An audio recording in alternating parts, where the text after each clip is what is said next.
My name is Lisa. I am 35 years old. I work in a small office in the city. I sit at a desk and type on a computer all day. My life used to feel simple. I had a home, a job, and a husband. His name is Tom. We met when I was 25. He was quiet and kind. I liked his smile and the way he listened. We dated for 1 year, then we got married. In the beginning, everything felt special. Tom brought flowers. He opened doors. He asked about my day. We walked hand in hand, and I felt safe beside him. But things are not the same anymore. Now we live in the same house, but it feels cold.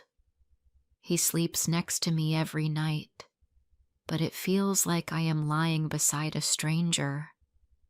I can hear him breathe, but I feel alone. There is no kiss before bed, no hug in the morning, only silence. Every day, Tom leaves for work early. He does not say goodbye. He does not ask if I slept well. He just picks up his bag and walks out the door. In the evenings, he comes home late. Sometimes he eats dinner. Sometimes he says he already ate with someone else. I do not ask who. Last Thursday, I made pasta. It was his favorite. I waited until 9 p.m., but he did not come. I sat at the table and watched the clock. At 10:30, he finally walked in. I stood up and said, "Hi." My voice was soft. He looked at me and replied, "Hi," while taking off his shoes. I told him, "I made pasta." He looked at the kitchen, then said, "I'm not hungry," and went to the bedroom. That night, we lay in bed, back to back. I could feel the space between us. I closed my eyes and listened to the quiet. I felt tears in my throat, but I did not let them fall. I turned away from him. I think he turned away too. In the morning, he got up, took a quick shower, and left. No good morning. No take care. Just the sound of the front door closing. I sat on the bed and looked at the wall. I did not move for 5 minutes. At work, I made mistakes. My mind was not with me. My boss asked me to check a report. I forgot to save it. I had to do it all again.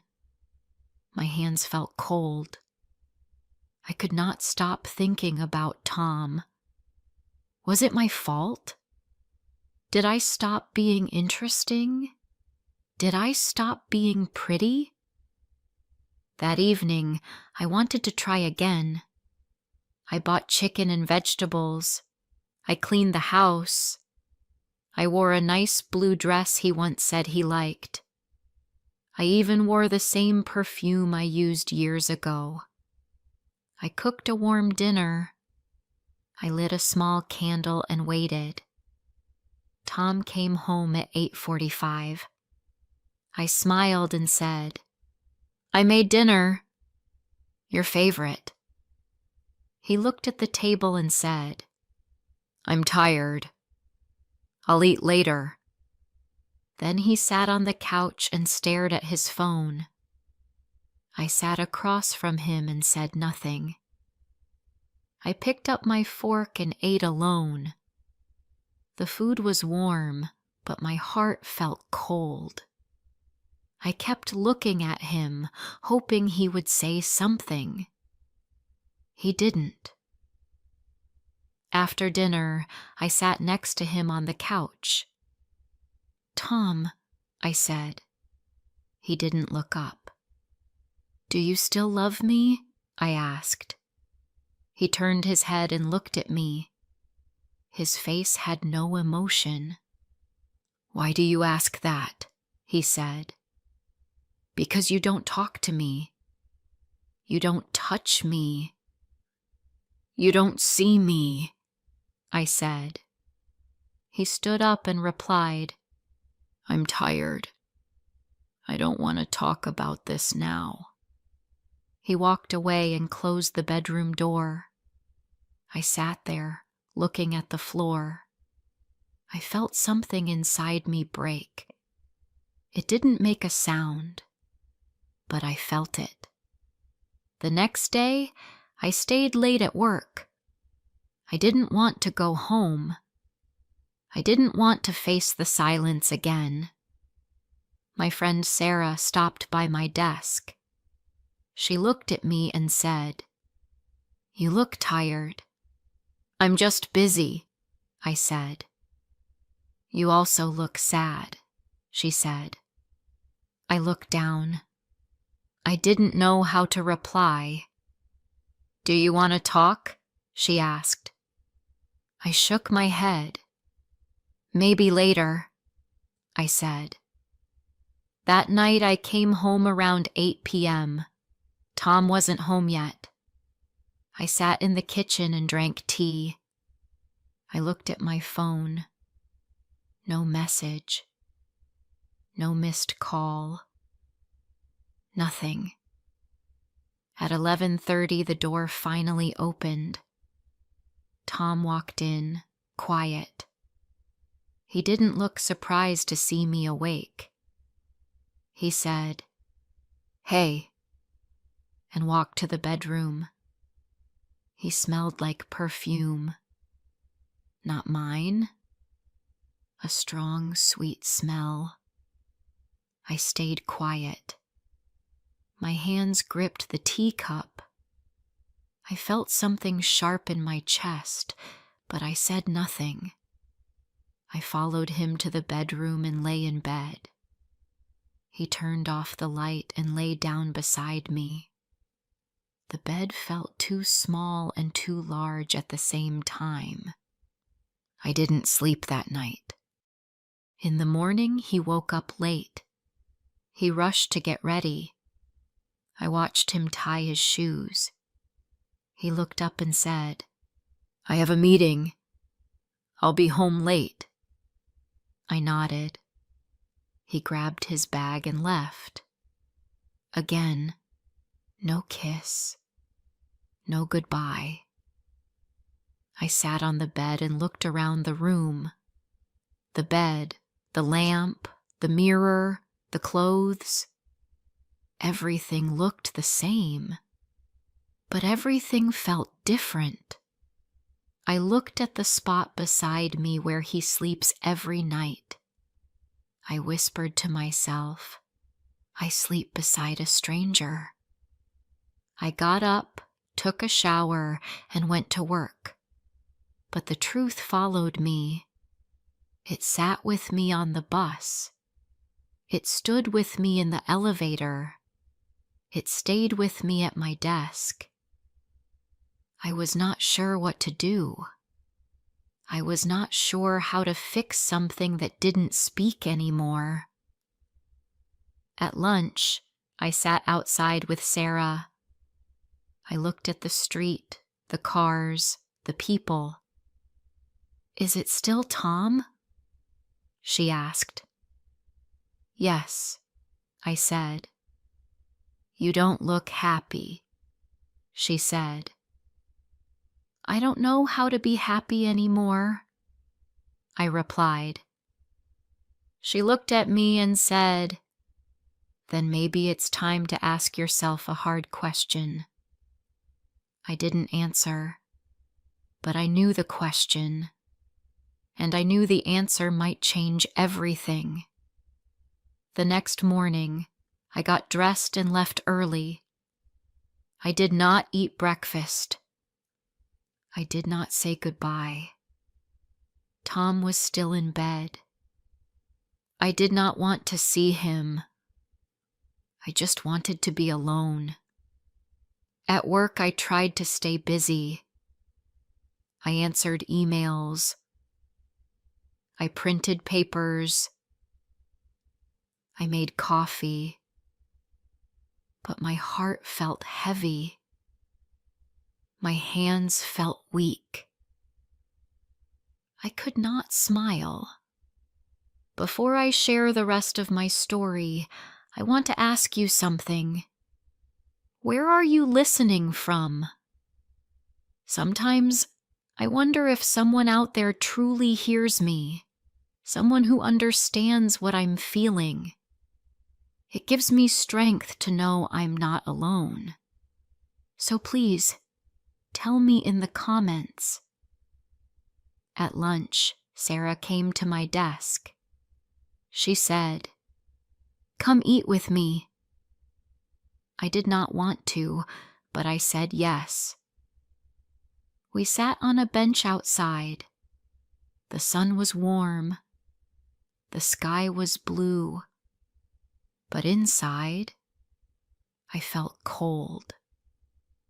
Sarah looked at me and said, "Lisa, you do not look okay." I looked down. I feel lost. "Did you talk to Tom?" she asked. I shook my head. He does not talk. He comes home late. He eats alone. He sleeps beside me. But I do not feel him. Do you think he still loves you? I did not know the answer. That night I came home at 7. Tom was not there. I took a shower. I changed into soft clothes. I sat on the bed and looked at my phone. Still no message from him. At 9:30, I heard the door. I stayed in the bedroom. He walked in, looked tired, and placed his bag down. "Hi," he said. "Hi," I replied. He changed his clothes and sat on the couch. He turned on the TV. I walked into the room and sat far from him. "Tom," I said. "Yes?" "Can we talk?" He sighed. "Now?" "Yes." He turned off the TV. "Okay." I looked at him. "Do you still love me?" He looked surprised. "Why are you asking this again?" "Because you act like I'm not here." He stayed quiet. "You come home late. You eat alone. You sleep beside me. But it feels like you're gone." He looked at the floor. "I just want the truth, Tom." He spoke slowly. "I don't know what I feel anymore." His words cut me like a knife. "What do you mean?" He shook his head. "I feel far from you. I feel tired all the time. I don't know how to fix this. Do you want to fix it?" He did not answer. That silence said more than words. I stood up and walked to the bedroom. I lay down. My eyes filled with tears. He didn't follow me. He just sat there. That night, I did not sleep. I closed my eyes, but my heart stayed awake. The next day, I took the afternoon off. I told my boss I was not feeling well. I walked to a small park. I sat on a bench and looked at the trees. Old people walked past. Kids played on swings. Everyone looked full of life.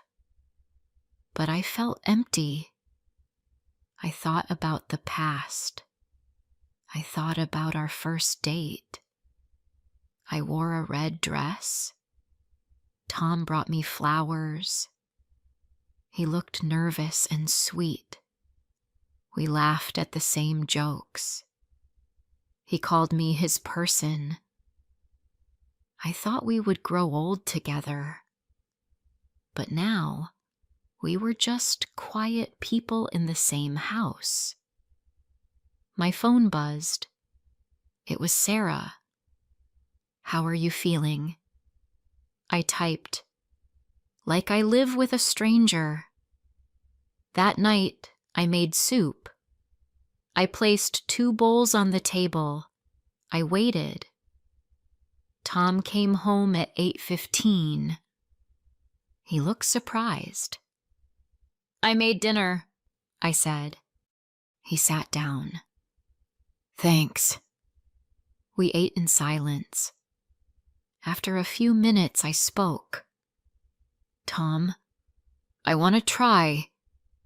Do you?" He looked at me. "I don't know." I said, "You need to know."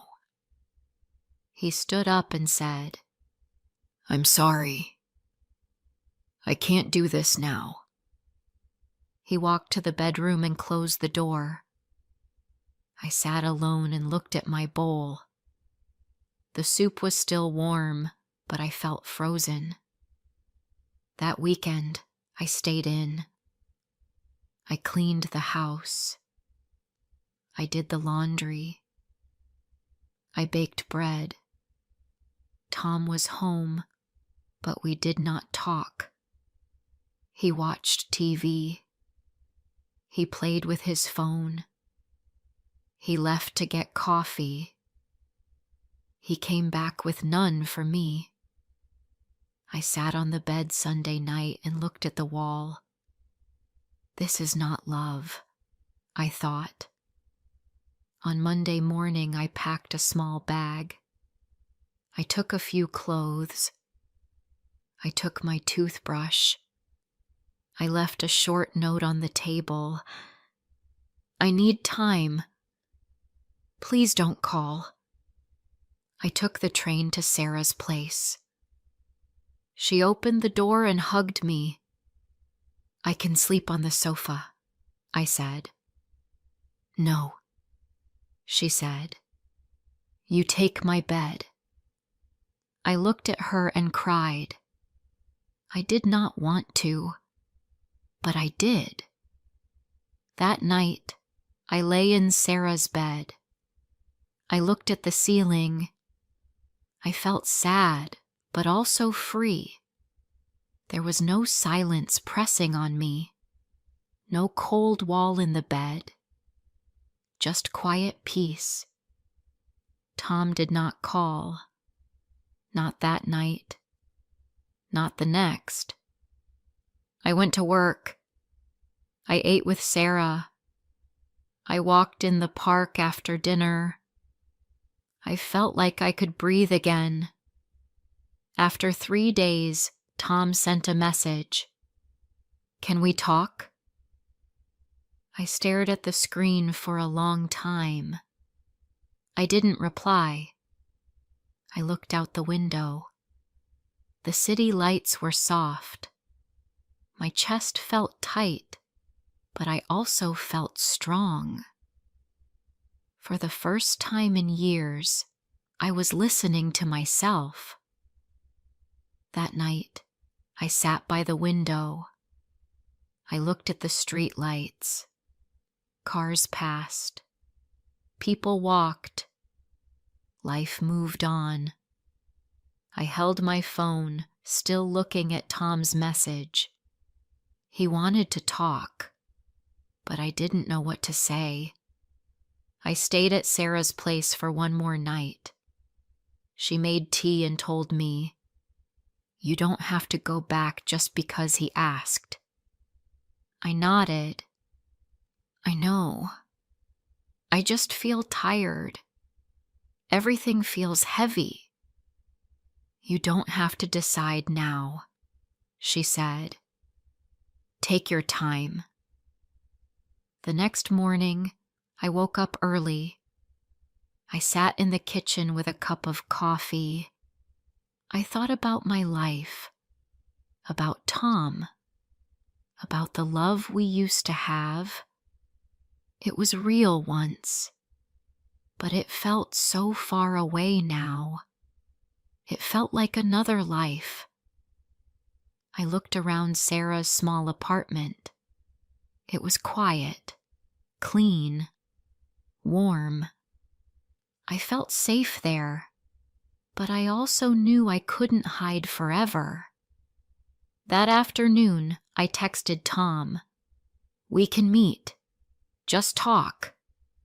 Nothing more." He replied fast. "Okay. At home? 7 p.m.? Okay." At 6:30, I stood outside our door. My heart beat fast. I held my bag close.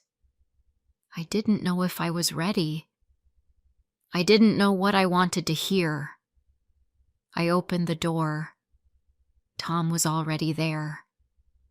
He looked different. Not sad. Not angry. Just quiet. He said, "Hi." I said, "Hi."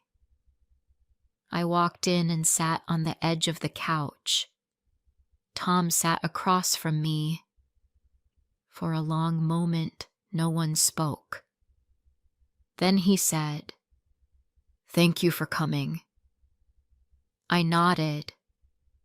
He looked down and said, "I've been thinking a lot." I waited. "I was not kind to you. I was not present. I made you feel alone. I know that now." I looked at him. His voice was soft. "I didn't know how to talk about my feelings, so I said nothing. That was wrong. I just stopped trying." I felt something rise in my chest. I said, "You didn't just stop trying. You stopped seeing me. I was there. Every day. And you walked past me like I was part of the wall." Tom looked like he wanted to cry. "I know," he whispered. "It's not just your fault," I said. I also stayed quiet. I waited. I hoped. I wanted you to notice me, but I never told you how much it hurt. He wiped his face. "I was afraid. Afraid of hearing that you were unhappy. Afraid of the truth." I said, "But the truth came anyway. It always does." He looked at me. "Lisa, I miss you. I miss what we had. I want to try again, if you'll let me." I sat still. I thought about all the quiet nights, the lonely dinners, the empty space beside me in bed. I looked at the couch, at the table, at the floor. Every part of the house held memories, good and bad. Then I said, "Tom, I'm tired. I'm tired of feeling small in my own home. I came today to listen, not to decide." He nodded slowly. "That's fair. I don't hate you," I said. "But I don't know if I can trust you again. Not yet." He didn't fight. He didn't push. He said, "I'll wait." I picked up my bag. "I'll go now."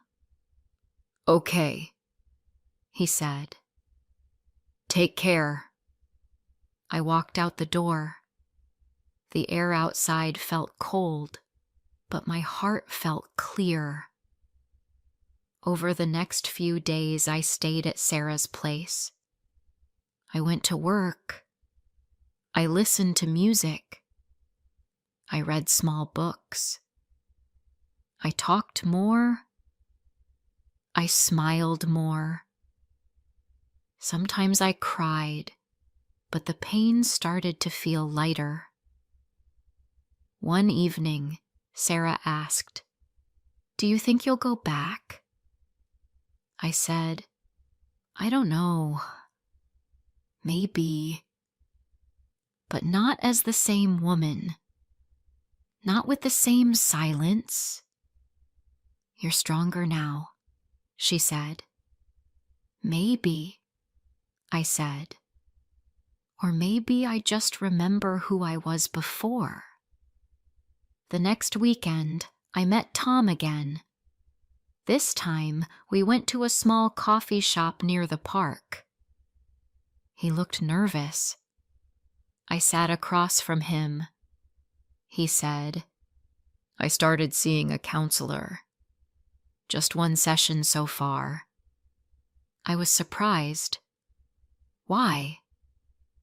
"To learn how to talk, how to listen, how to fix the parts of me that forgot how to care."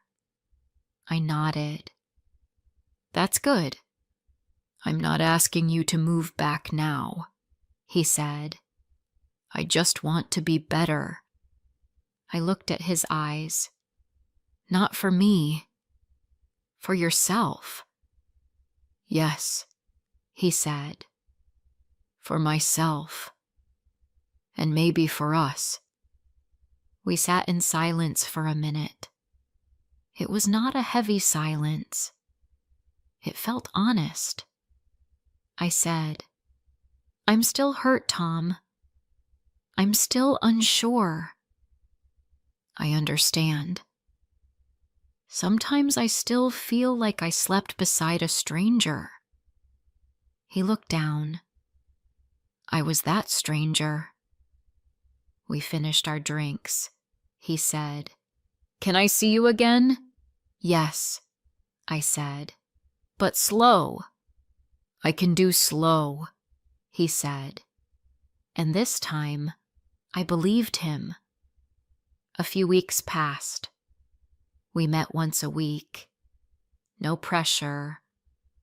Just coffee, walks, small talks. He kept going to his sessions. I kept taking time for myself. One Sunday he said, "You look lighter." "I feel lighter," I said. That night, I looked at a photo of us from years ago. We were laughing. We looked young. I didn't cry this time. I smiled. Tom sent a message. "Thank you for giving me a chance to change." I replied, "It's not a second chance. It's a new one." We were not back to normal. Maybe we never would be. But we were not strangers anymore. We were two people learning to speak again, to hear again, to feel again. If you liked my story, please like, comment, and share. More simple and emotional stories are coming soon.